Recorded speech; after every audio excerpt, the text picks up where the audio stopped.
Skype off.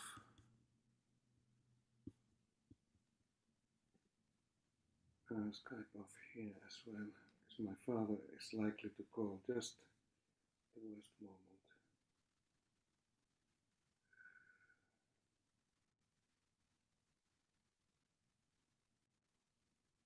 This episode of Cello Chat is brought to you by Carriage House Violins of Johnson String Instrument.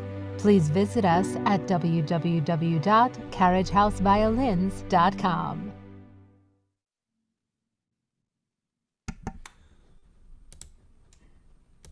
And we are live. Hello.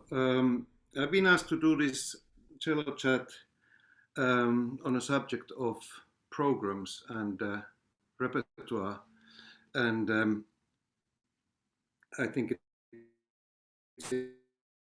it's a very actually a vast subject, just about as vast as our repertoire for the cellists is.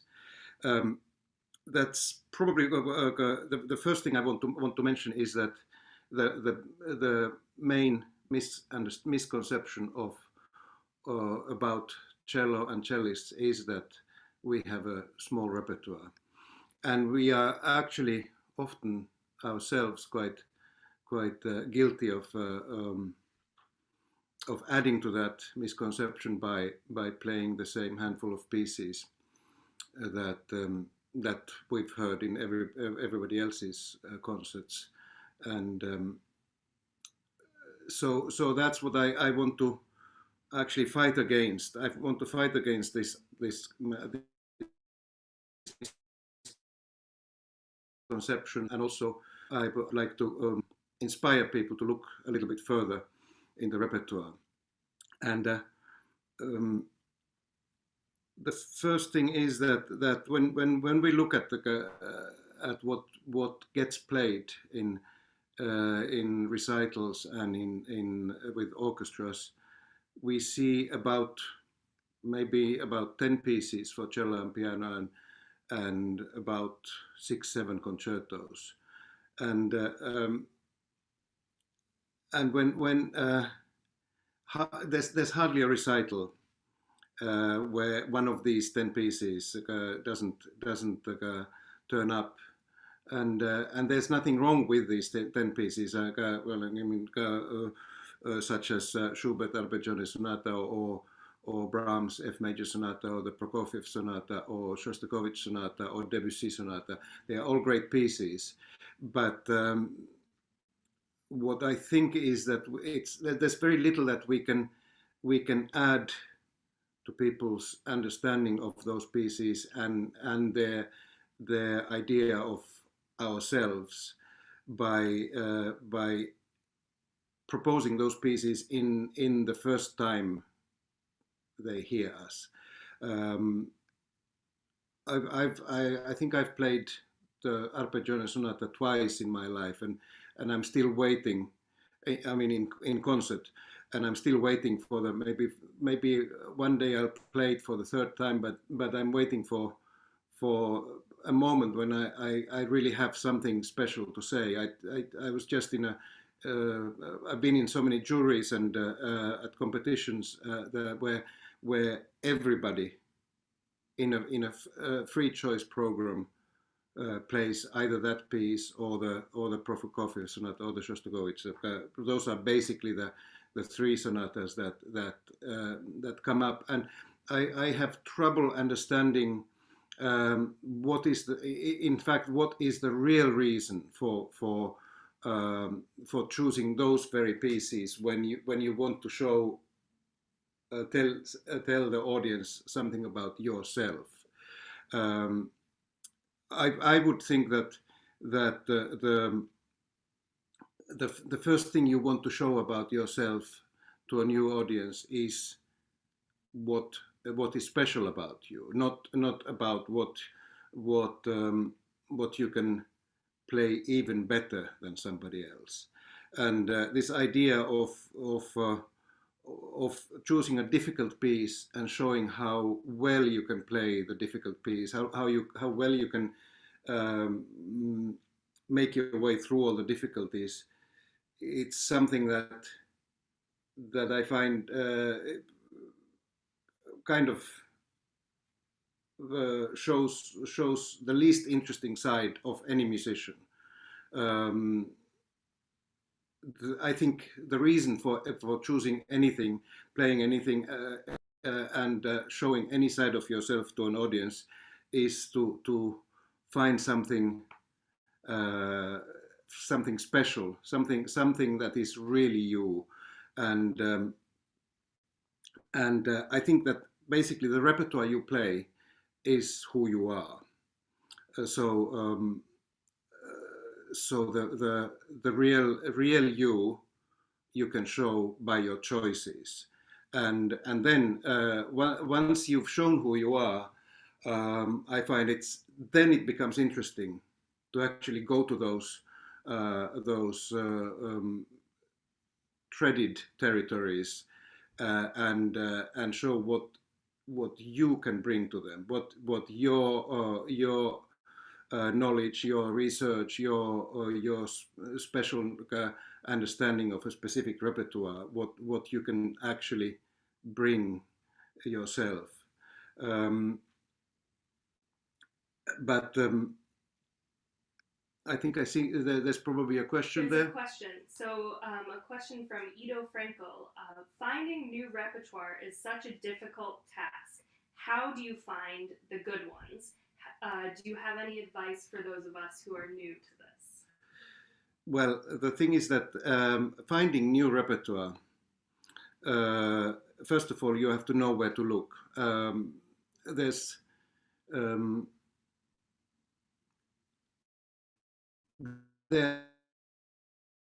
There are all sorts of lists of repertoire, which most of them are some kind of personal lists that reflects the tastes of the person who has made them, and that's why I've actually I have started collecting repertoire lists. And what I've done is that I've actually gone to the most public place possible. That means Wikipedia, and I've started adding pieces every time I see a new piece. I add it to the Wikipedia list of either cello and piano pieces or the cello and orchestra pieces. And while I do that, I also put it on my own website. These are okay. I don't judge.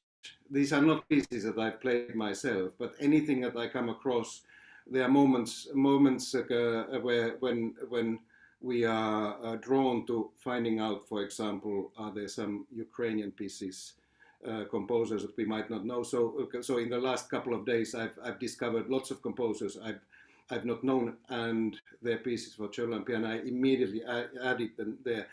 I don't know yet whether they are pieces that I will play myself, but I think we are all. It's the responsibility of all of us to actually go and check which style, which piece, which for whatever reason you find a piece, which one is the one that speaks to you personally.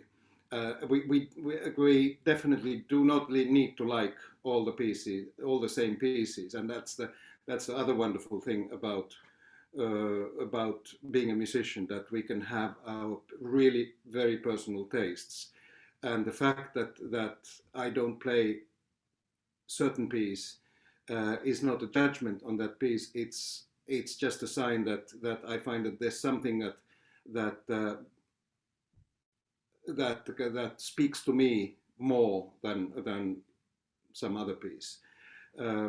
So there are these websites. There's an incredible book that was published a couple of years ago called A Cellist's Companion by Henk Lamboig and Michael Pheeves. It's I don't know what's the publisher of this book, but it is an unbelievably thorough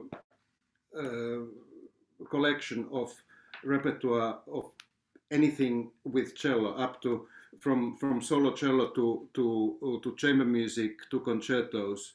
The only drawback that this book has is that it's a book, so you can't update it every day, and there are new pieces discovered every day. So, but every time I open this book, I discover something new, and really, whenever you see a piece that you don't know, it's always worth finding out whether you like it or not. There are pieces, our own tastes change all the time, because we play new. Every composer that I discover takes me somewhere. It adds something to the world of my musicianship, and therefore I may hear another piece differently. So it's just like with the books on my night table, that there are books that have been there for years, and the day comes suddenly when you open that same book and you realize that now it's the moment. One day I'll open one piece and I'll read it, but so far,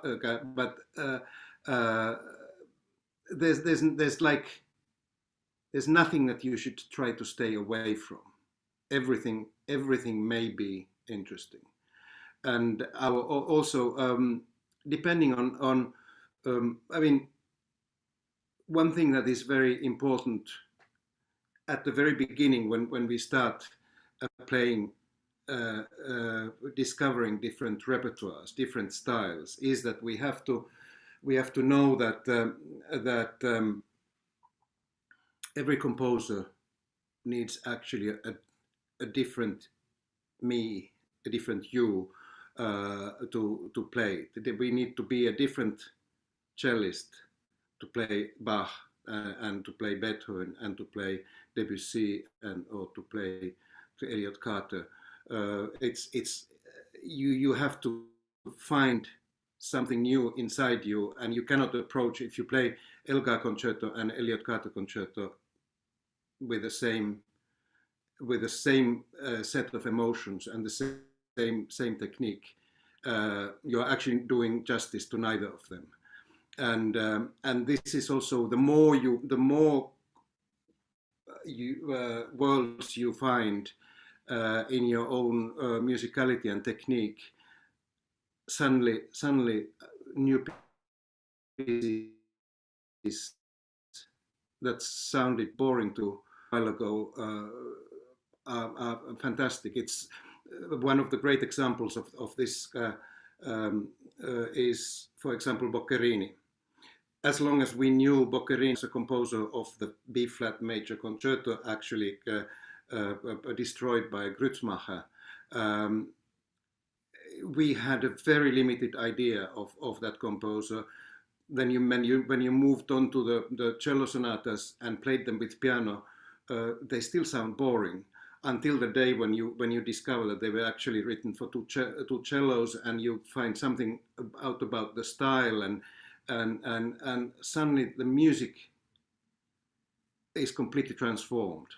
So if you threw away the Boccherini scores when you played them with piano, you might have and decided that composer is not for me, you may have made a big mistake. But then again, Boccherini might not be your composer. That style might not be your strength. So there are no rules. Another question? We have a question from Miguel Gilbert Rios. We have a historical obligation to play our contemporary composers. How does contemporary music affect the repertoire? Can we include it? Well, that's one of the subjects that I wanted to talk about exactly. Is that, what do you do? How do we build a program do we build on contrast, or do we build on similarities? And both approaches can work at different times. I think everything is a question of context. Often you can show a contemporary side of a classical or romantic composer by putting it next to a contemporary piece. If you play, let's say, a piece by Pascal Dusapin next to a Debussy sonata, there's exactly 100 years that separates them.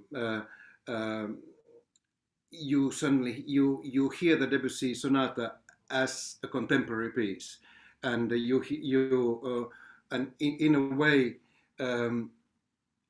what I would love to do myself is that to have the same kind of moment of discovery when I play Beethoven than when I play a brand new piece, because it's the I'm in a way I'm fighting against old habits of the comfort level of going to listen to something that you know you are going to love because you've heard it so many times before, and that's a kind of a feeling that is comforting, but it starts working against itself, because in the end you will as a listener you will become bored of what you love, and unless it's put into new contexts. So in my opinion, like for example in playing Beethoven sonatas or Brahms sonatas, there are moments when you want to present them in that context as a complete set of Beethoven sonatas or complete set of Bach suites or Brahms sonatas. But there are other moments when you want to actually put them into a context of how new they are, how revolutionary they were at their time, and the easiest thing to show that is to put them next to a new work, when you're even just unconsciously your ears listen to them and you react to them differently. And of course, we come to the question of do you want to give audiences what they enjoy, or do you want to challenge them? And in my opinion, I'm not interested in provoking audiences as such, but what I'm interested however I present and build a program, whether it's a complete set of one composer program or whether it's a mixed program with contrasts, what I'm looking for is for the audience to have something to think about, that the concert is not a passive experience, that you come out of the concert with different thoughts than you went into it, because if you go to a recital of such and such cellist and such pianist, knowing that you've always loved what they do and now they are doing again what you heard them do, and I'm going to love it. So then you come to that concert having loved, or having loved it a little bit less, or you are actually judging the delivery of it rather than the ideas behind it. And that's what I don't find good for either for the music or for the artists performing it. So I like to give something to think about, and then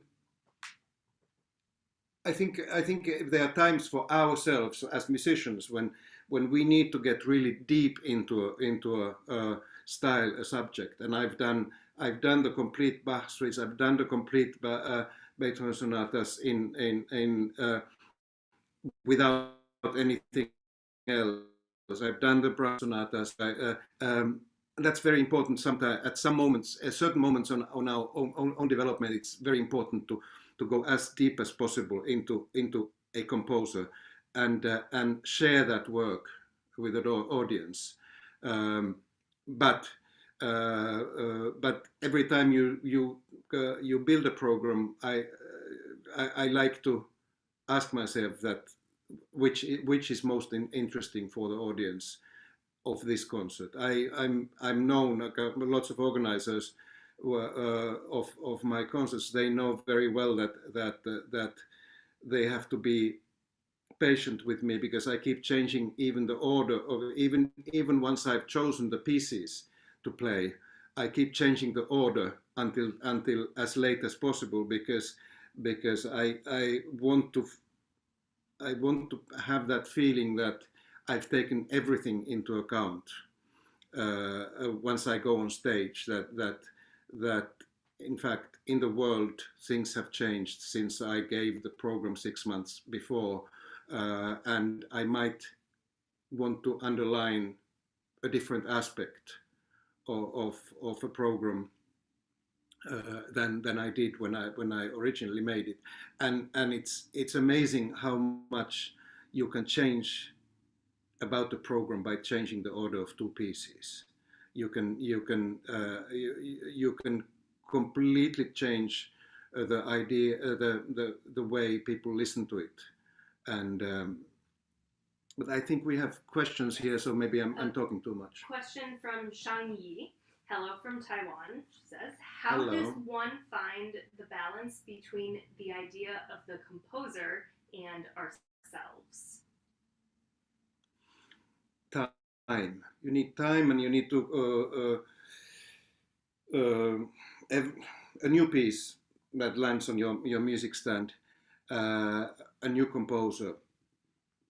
Obviously, you want to read it, you want to play it, but the next thing to do is to find out about that composer. When did he or she live? What was the general style of music? Was that composer somebody who was pushing the limits, or was he pushing the walls, or was that composer finding new things inside the style, or was it just a great composer with no need to be revolutionary? So, and that you can find out by just listening to as many pieces as you can, and also pieces by the contemporaries of the composer. So one has to be very active. Learning a new piece, getting to know a new composer is not about practicing the cello. That's probably the least part of it. Then once you've found the context, once you've understood where that piece is situated in the history of music, then learning the notes is actually meaningful, and learning how to present them. Another question from Ido Frankel. Are there any composers in particular that you can recommend to anyone who's new to contemporary music?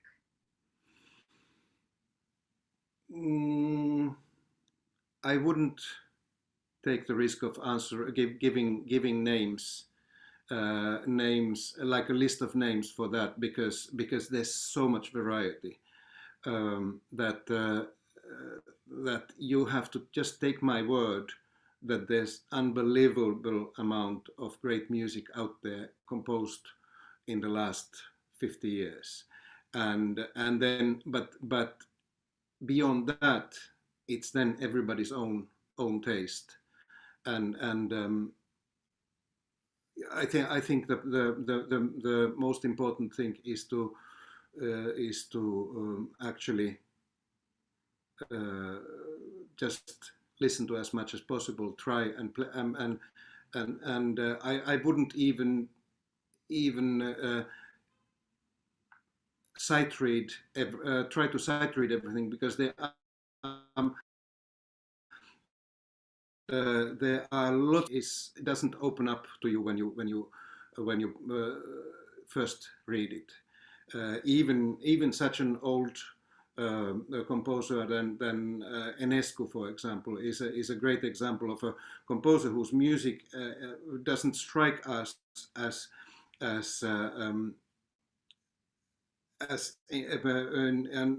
terribly complex when we hear it, but when you see how he wrote it down, it's so full of details and instructions about how he wanted it to be played, that it's actually impossible. It's practically impossible to sight read it. So you actually have to already know the piece and know, actually at least know his other music in order to go to the let's say the cello sonata is an absolutely wonderful piece, but in order to really grasp how wonderful it is, you need to work with it. So that's why I wouldn't tell anybody that go and get this piece and you'll fall in love with contemporary music.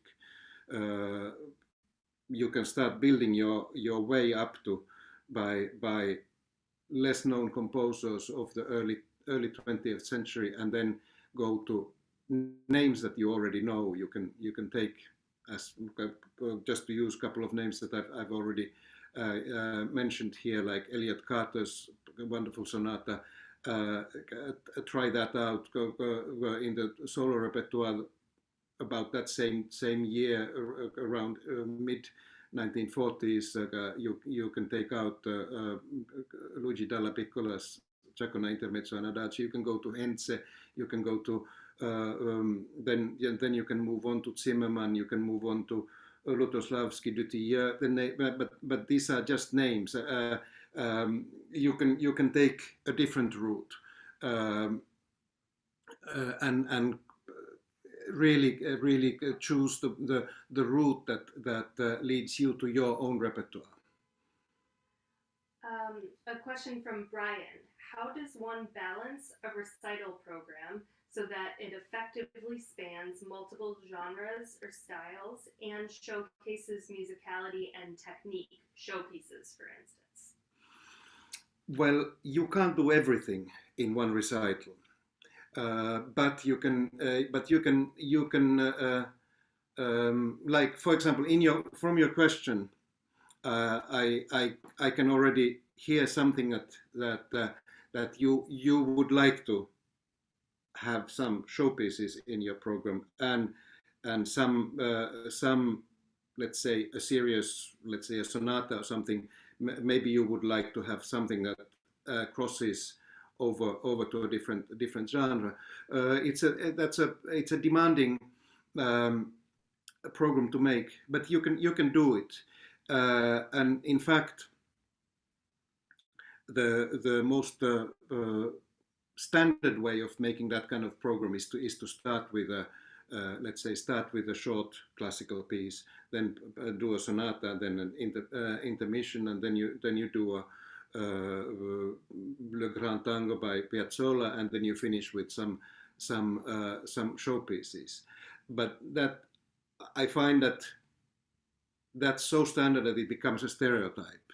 That you could just by mixing, you could try just reversing the order, and if it really is the technical stuff, the showing off your technique that you want to achieve, then actually you could leave out the Brahms sonata and concentrate on finding making a whole program of showpieces or different types of showpiece, and you can in that you can even find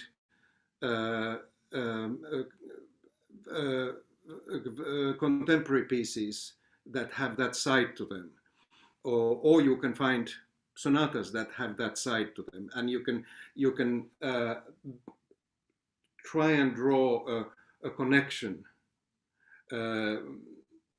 If you make a program that where you want to include this, and that, but you can't find a connection between those pieces, then I don't think you can convince the audience. You have to find some kind of a something that brings them together. For example,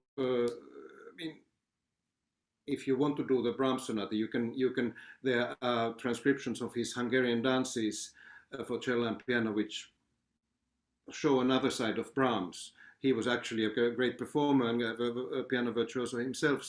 So you can find another side of that, or you could find his contemporaries, his friends who wrote instrumentalist friends who wrote different kind of music. But usually it's, unless you are playing with the contrast, I find that it's necessary to find something that you can follow from one piece to another. This is a question from me. Can you talk about your most recent recital program and how did you arrive at the music you played for that recital? Or one of your recent recitals? Yeah, well, my most recent recital program had no program. It was an improvised recital, and we can come back to that later. But just before in January, I played a recital where I played, what were the composers? Janacek, Charles Koechlin, Béla Bartók, and Robert Schumann. And when I say that those composers' names just like that, where's the connection? Why would I play them in the same program? Well, it actually started. I played in a series where they wanted a program that doesn't scare audiences away. So that's a request that actually already puts you in a difficult situation, because there's a like the French say, a sous-entendu, that I might be proposing a program that scares the audience away. So I started thinking that, okay, what would be a piece that doesn't scare the audience away and that I would love to play. And the first piece that came to my mind was Janacek's Pohádka. It's a piece that I love. Plus, I've had for years I've been waiting for the occasion when I could play the early version, first version of it, which I find is terribly interesting for us cellists, because we know so well the late version, but also for the audiences because of the different nature of the pieces. So I had this piece. I realized that this piece is based on a folk tale, Russian folk tale, and then I thought, oh well, then I could put some. Maybe Bartók, whose music is built on folk, a Rhapsody by Bartók, which is on folk melodies. Then I thought, well, but wait a minute. There's the Schumann 5 pieces in folk tone, and then I remembered that, wait a minute. Now I have 3 countries and 3 different relations to folk music. What could I find something in France? And I remember that there are these pieces that I've been waiting to play by Charles Koechlin, where he's done transcriptions of folk songs from Brittany in France. So in the end, I had a program of all pieces relating to folk music or folk tales, and but for styles, for countries, so in the end, I was very happy with this program, and I felt that actually I didn't have to make any concessions to find a program that still brought the audience into the hall. Do you think that YouTube is a good tool for learning, learning about new pieces of music or listening to things for the first time? Or where do you go when you want to discover new pieces? Well, I have to admit that I use YouTube a lot. It's a excellent tool, but you have to be careful. You have to check what you are listening to, because when you type in a piece that you don't know and you find that there are X number of performances, and if you just listen to the first one, it might be somebody who's playing the piece for the first time and who has never actually who has no special relation with the piece, who might not even play it very well, and etc., etc., etc. Therefore, you have to listen to more than one, especially if it didn't convince you. You have to listen to more than one, and then use other methods. I have behind my back quite a large collection of CDs, which unfortunately in the last years doesn't get that much bigger because I no longer go to record shops to discover things. So, but anyway, you have your Spotify, you have your Apple Music, you have everything. Just don't trust any first performance that doesn't convince you.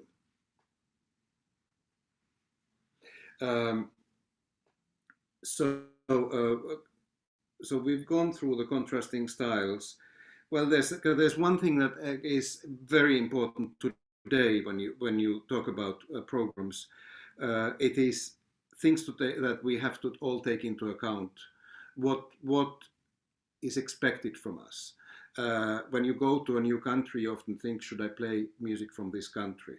Should I find a piece by a Finnish composer? Should I find a piece by Hungarian composer? There are at the moment there's a lot of interest in thinking in genders and finding female composers and adding always one female composer to a program. That you see that almost systematically now with orchestras and in chamber music, and there be countries and organizers who have signed promises that they will always include a female composer. Then there's of course the cultural background. We have lists of on Cello Bello. We have there's a wonderful new list of female composers, but there's also a list of African American composers. And these are all very, very important things to take into account. And to if you haven't included these questions in your thinking, it's very important that you start asking yourself all of these questions. And then, but then once you have taken all this into account, and you know that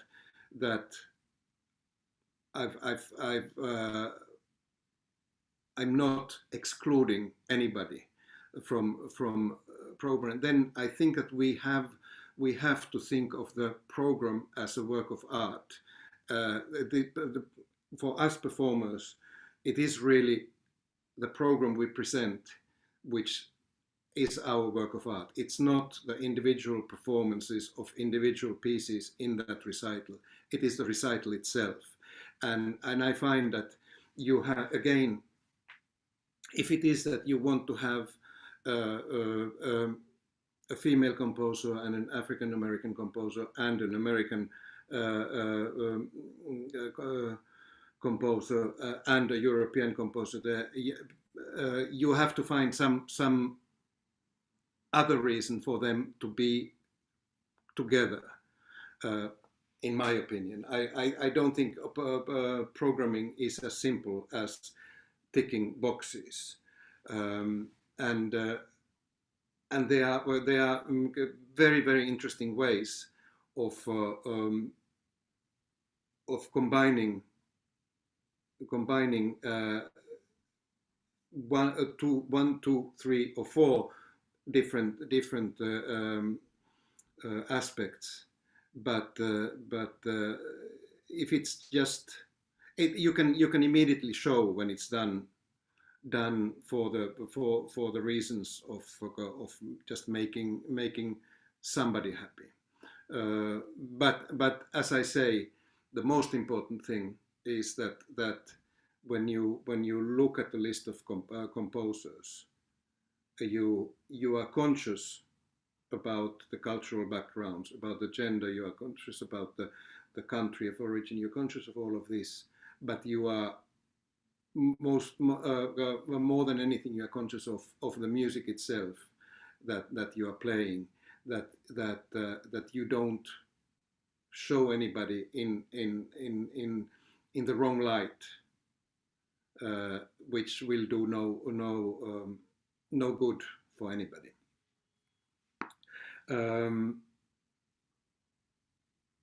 Again, we already spoke about the different genres and mixing them in one program, and that's something that we see a lot, and there are lots of ways of getting it wrong, but I'm sure that there's also lots of ways of getting it right, and what I have done is just one way, but it's just now I was on a tour with my string trio, and we started the program with a Schubert trio, then a trio by my Finnish contemporary Magnus Lindberg, then a trio by Ernst Dohnányi, and we finished by some tango arrangements that I have made for string trio. Now that's a program that in a way you could say that what do these pieces have to do with each other? But in this case, we felt that it was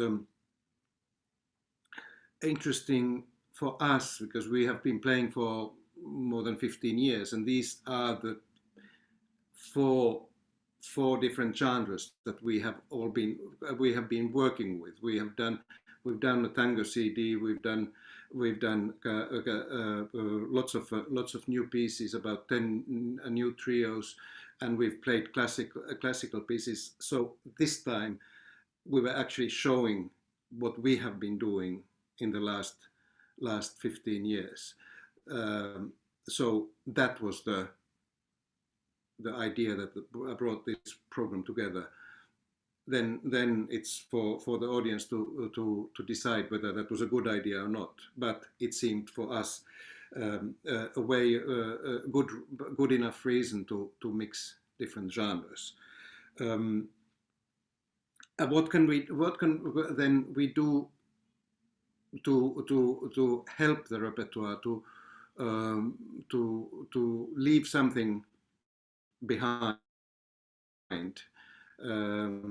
Obviously, as we've spoken, there's still a lot to be discovered. There are lots of composers that are hiding in libraries and hiding in manuscripts who didn't get published in their time, and therefore they are to be found in somebody's attic or wherever. And that's a work that continues forever. But then there's also, we can all find living composers, either our own generation or younger or older, who are still willing to write, to add to our repertoire. And I find that, well, I'm at the age when it's possible to look both ways. That I've worked over 40 years with certain composers, with my Finnish friends Kaija Saariaho and Magnus Lindberg, for example, or Esa-Pekka Salonen. We have been working together as musicians, and me as their performer or their colleague, and they have all written multiple pieces. In the end, almost countless pieces, and I have been part of creation of a repertoire that is really incredibly rich when you see one composer writing 10, 15 pieces for your instrument, and how you see that over the years that composer's relation with the cello has changed and developed and crystallized. That is something that is absolutely priceless. But at the same time, I keep working with young composers that are way younger than I now, writing their first pieces, and that's something that I find that is both important to leave behind, but it's also important for me to still go on developing, because those young people, while they may not have the same experience as my contemporaries, they have ideas that I can't even imagine. So by working with them and by trying to help them to find the best way to realize their thoughts, I'm learning something myself and leaving behind something that could have been less than optimally realized if I didn't collaborate with them, and therefore it might have stayed unperformed. But because of the work that I do with them, they are pieces that anybody can pick up and play now. And then, so that was my contemporaries, the people who are much younger than I, and there are still composers who are much older than I am. In the last couple of years, I've played. I had the incredible luck to have new pieces written for me by Betsy Jolas, whose name I knew already when I was a music student, and who I had no idea that one day I would become a friend of this composer who's more than 30 years older than I am. And now that she's in her 90s, she's still writing pieces, and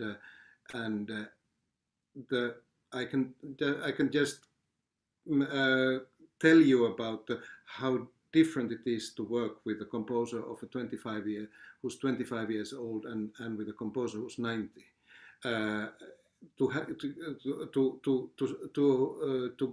To receive a new piece by a composer who can look back at more than 70 years of life with music.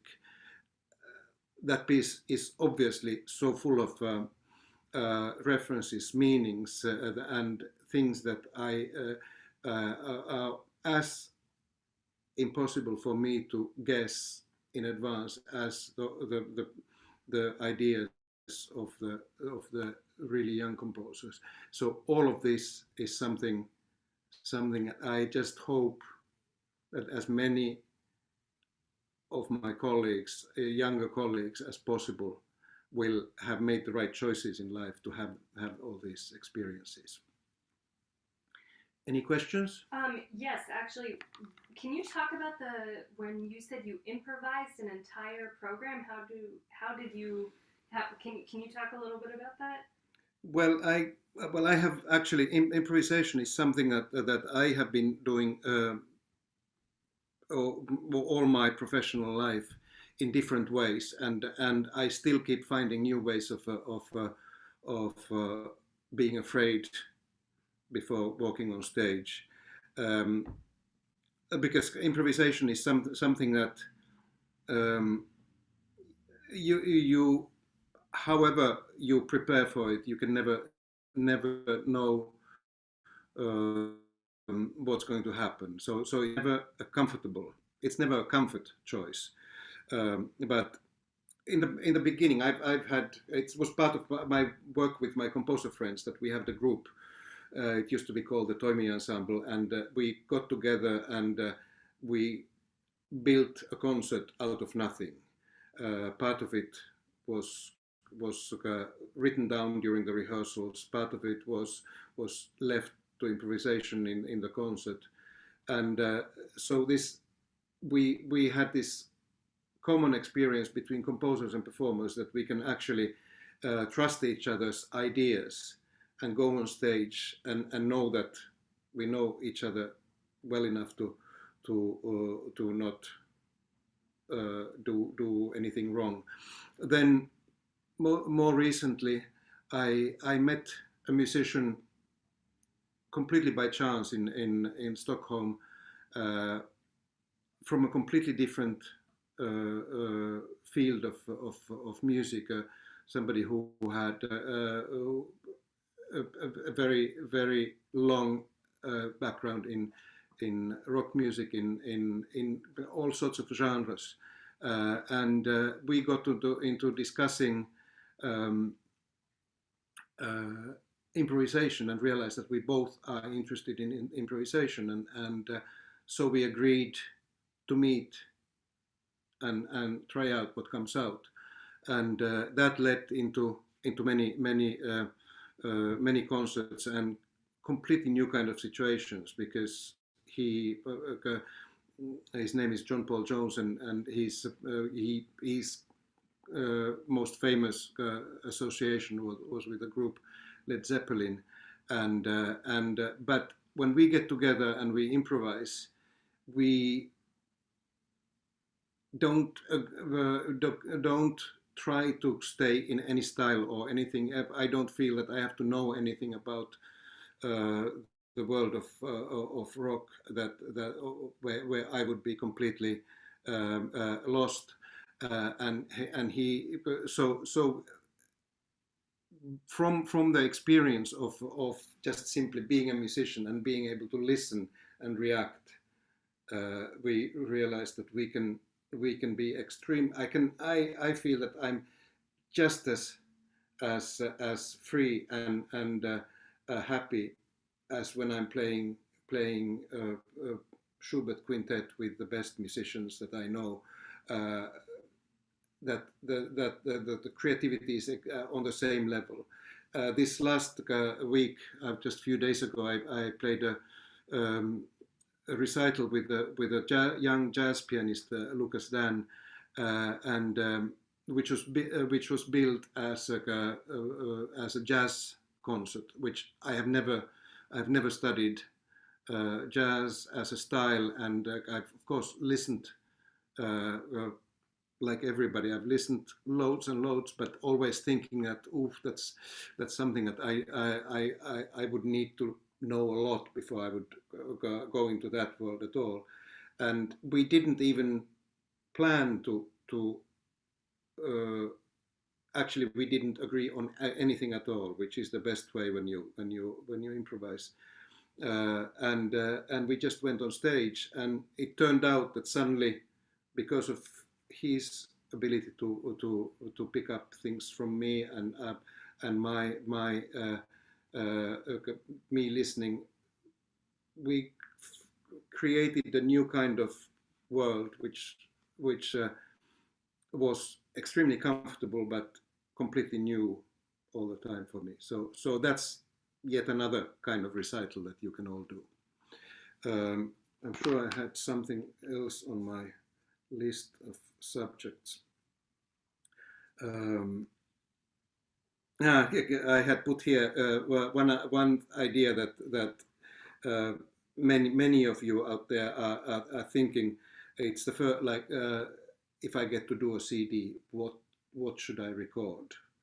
And again, we come to the same question that what is the first first program that you want to leave as the document that's going to be handed out to people about you. And I think it really should resemble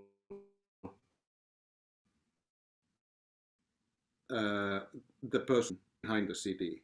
It should be if your idea turns out to be pretty close to some other first CDs, debut CDs, then I would look at it again.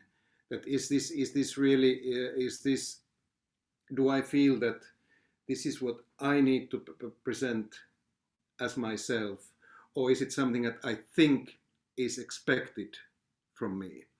And then if you feel that something is expected from you, I would ask why. Why is it exactly that thing that is expected from me? Maybe it's because you have done those pieces extremely well, in which case, yes, go ahead and do however many comparable CDs there are out there. But if it's because you imagine that this is what a cellist should present, then I would look for something slightly different. Now I promised to leave some time for the practice room questions. Are there any? What is on your music stand right now? What is on my music stand right now? Well, my music stand is absolutely empty right now, but on my iPad, which I'm going to put on my music stand, is a new piece. The thing that I should have already worked on today, is a new solo cello piece written by an English composer, Anssi Davies, for a series of solo cello pieces that I've commissioned, and I'm going to perform them in end of June in Alderborough in England. I asked 21 composer friends of mine, and who are also friends of one of my dear composer friends, Oliver Nassen, who died a few years ago. I asked our common friends to write little pieces to celebrate our dear friend. So Anssi Davies is one of those composers, and she just sent me this piece, and I need to look at it now. And we already had a Zoom session together and went through it technically, and I gave some ideas about the notation and the best possible way of doing pizzicatos and many different things. And she sent me the now the corrected version, and I have to go through it, and I'm just dying to do it as soon as we finish this. There's another question about programs. When you're thinking of a program, or really performing in general, do you think of making a recording and playing a recital any differently, or are they sort of one and the same for you? Well, nowadays I have to say that there are programs that I would love. There are some recital programs that I would love to exist as a document on a CD, but they are very difficult to propose for record companies, because CD companies are all in trouble at the moment, and they all most of them want to do one composer CDs. So they are the sort of, actually it's the accountants of the record companies that think that only certain kinds of CDs sell anymore at this moment. So we have to kind of sell. We have to pitch these programs, and it's sometimes very, very difficult to do what you do in a recital anymore on CD. But I still think that there are certain programs that are so important, that where you I mean, sometimes it happens to us that we stumble upon a program that brings so many connections that you really learn so much more about each piece because of the context of the combination of them. That I would really love to do that. For example, that program with folk references, folk music references, could be something like that. If that was somebody's first CD, I would certainly go and buy it. But in the sense, I at the same time I'm in the middle of a recording project of the complete works of Betsy Jolas for cello, cello solo and cello and piano. So that is obviously a kind of a CD project made for CD, made for documenting a composer. So that's two different ways of thinking about CD programs. Question from Brennan McCabe. What app do you use on your iPad? And for contemporary music, do you find it helpful in terms of writing practice notes that don't have to be physically erased? I use Fourscore and what I find very useful about using iPad is exactly that thing that you can write your notes. You can do a quick question mark there and come back to it later, and you know that you can erase it without leaving a red mark on your paper. So there, and also that I can share. I can annotate my work. A lot of the work that I do with composers is that they send me a PDF file of their work, and I make annotations, comments directly onto the PDF file and send it back to them.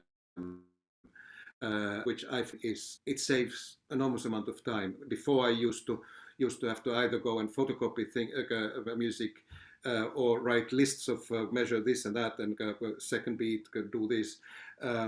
Now the fact that we can do it so quickly and so practically without destroying anything, I find it's extremely useful. Also making corrections. I always keep finding, for example, I've used tons of Tipex liquid to get rid of my esteemed colleagues' fingerings and bowings from even old repertoire pieces, just because I feel that it's important to not be looking at somebody else's choices but make my own. So doing that on iPad is really helpful.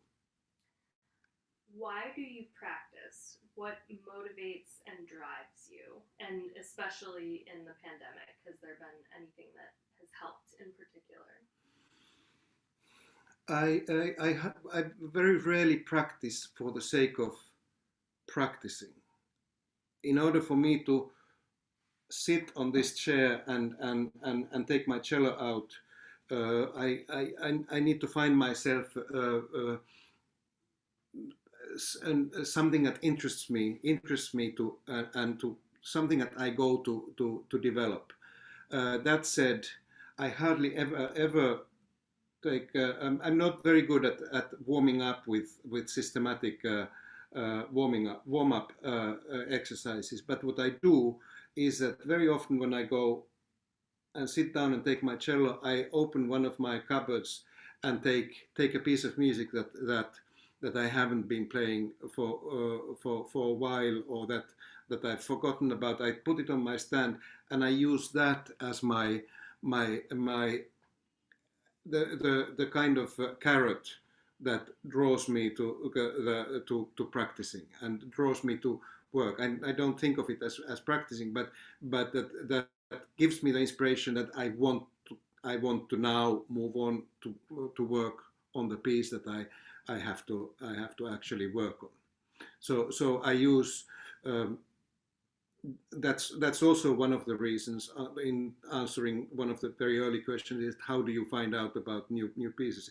It's by having them in your cupboard and taking them out every now and then and see that today this sounds like a great piece.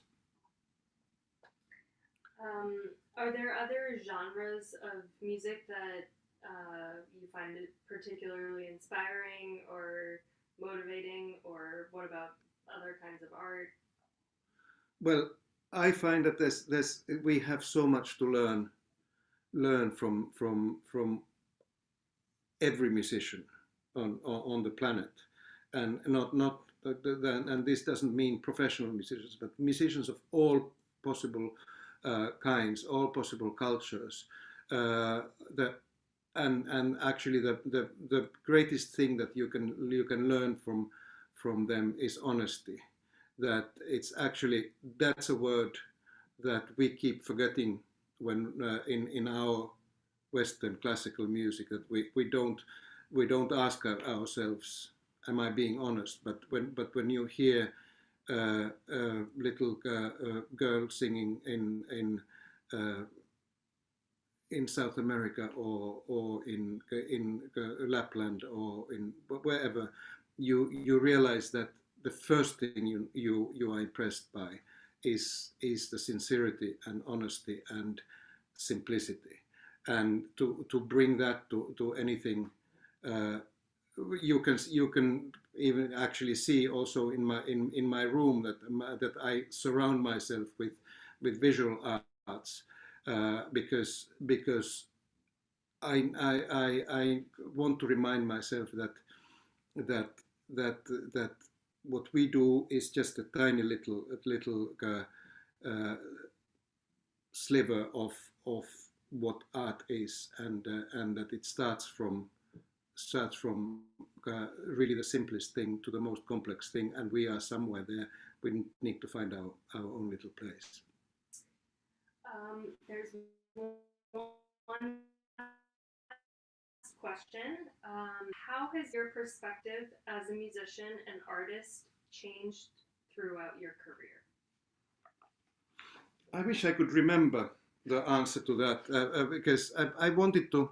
I remember that when I was 19, I thought that I should write myself a letter that I would open when I'm 25 years old. That terribly old 25-year-old cellist, and that to ask myself that, did I stay true to my ideals? Now I didn't write that letter, and I have no memory of what I wanted to be my ideals then. But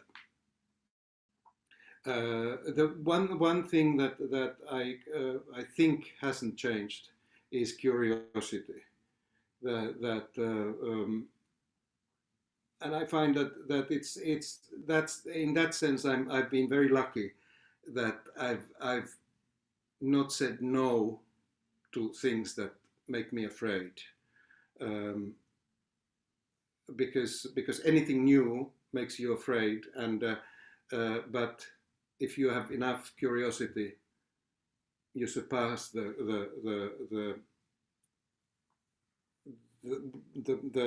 whatever it is that you are afraid of, and you discover new worlds and new worlds inside you, and that's, I find that I hope that 19-year-old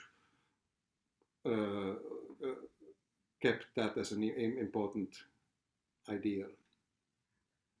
So I think we've gone over time a little bit, so I think it's time to wrap up and maybe see you next time. Have a great time building programs.